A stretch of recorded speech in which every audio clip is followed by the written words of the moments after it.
Iya, sebetulnya mengenai tema ini saya baru bikinnya bahkan dua hari yang lalu ya.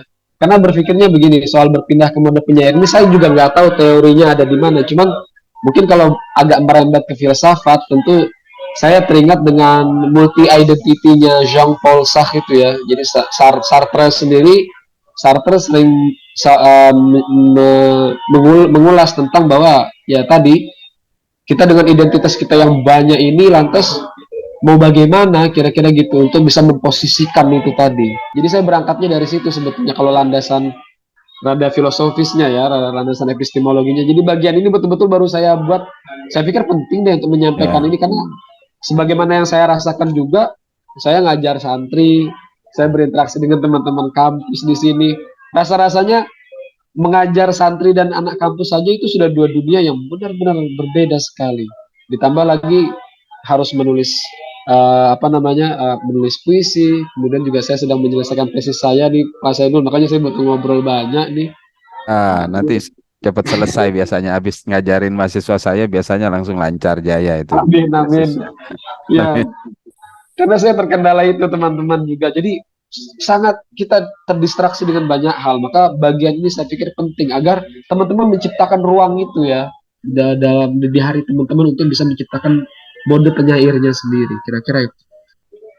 Mengulik proses kreatif Joko Pinurbo, An Mansur, dan Afrizal Malna. Oh iya, kalau anak sekarang tuh katanya apa itu FYI itu ya, for your information. Saya mengulik proses kreatif ini berdasarkan dari orang-orang yang pernah saya jumpai.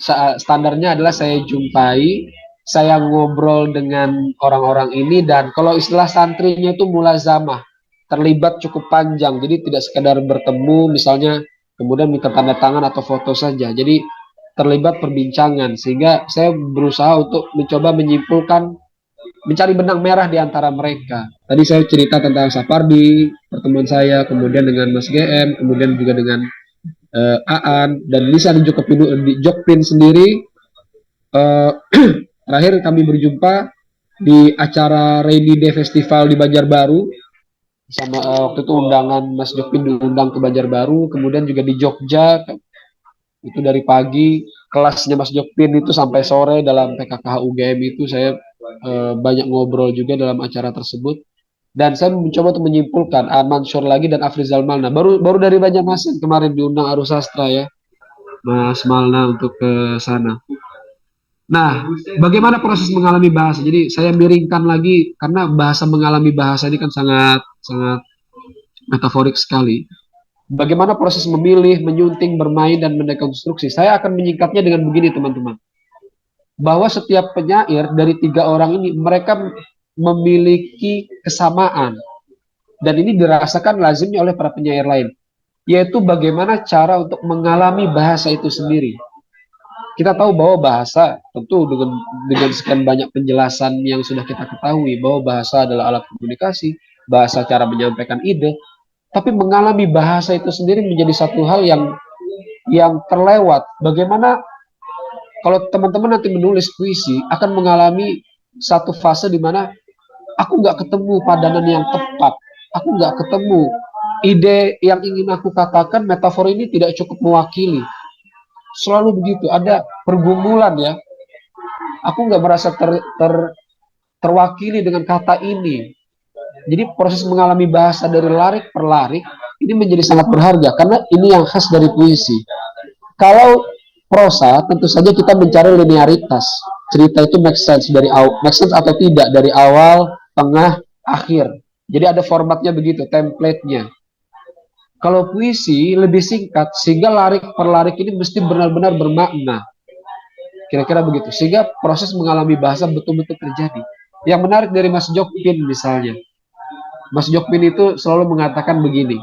Saya bertanya secara spesifik, Mas Jokpin, uh, kenapa? Saya berawal dari kebingungan saya, tentu saja ketidaktahuan saya. Saya tanya, kenapa kok buku puisi-puisi lama diterbitkan ulang, puisi-puisi lama diterbitkan ulang dalam buku yang berbeda? Ini fakta juga. Jadi Mas Jokpin itu banyak menerbitkan puisi-puisi lama di dalam buku yang baru. Nah, yang menarik adalah Dan saya katakan bukannya puisi ini sudah ada ya di buku sebelumnya. Lalu apa yang membedakan?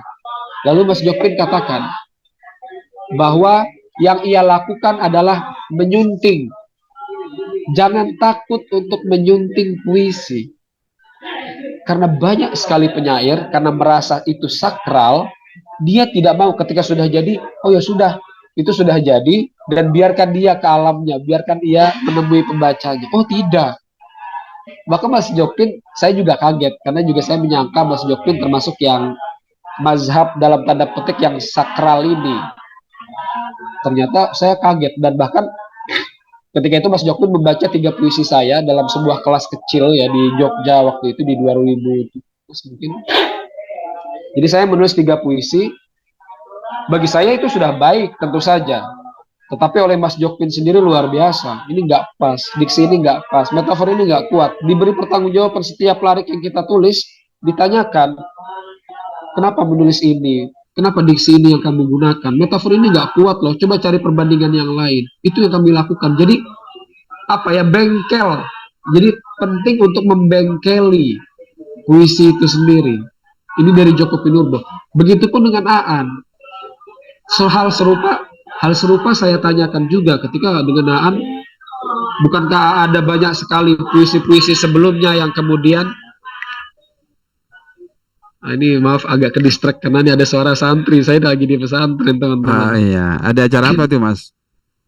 Oh, ini kegiatan setiap malam Pak, ada kegiatan muzakarah, jadi diskusi Iya. malam setiap malam dan diawali dengan, dan ini puisi ya teman-teman ya, kalau saya bilang ke teman-teman puisi ya. santri, nazom ini kalau dalam kajian sastra Asia Barat ini nazom namanya, Nazom ya.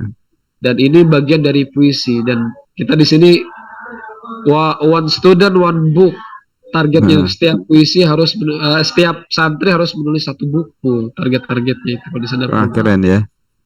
Iya, nanti kapan-kapan kalau Pak saya dulu main UIN, nanti saya ajak ini ke Darussunnah. Di UIN ya ini?